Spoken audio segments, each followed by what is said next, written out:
शेतला पावला दिवसा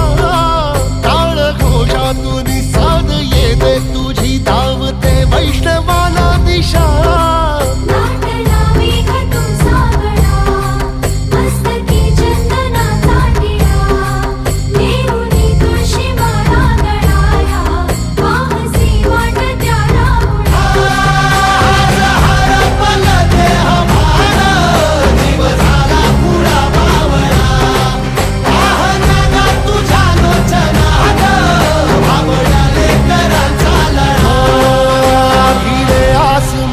ध्वजा वैष्णवांची उभी पंढरी आज नादावली तुझे नाव ओठी तुझे रूप ध्यानी जीवाला तुझी आस गा लागली जरी बाप साऱ्या जगाचा परी तू आम्हाले कराची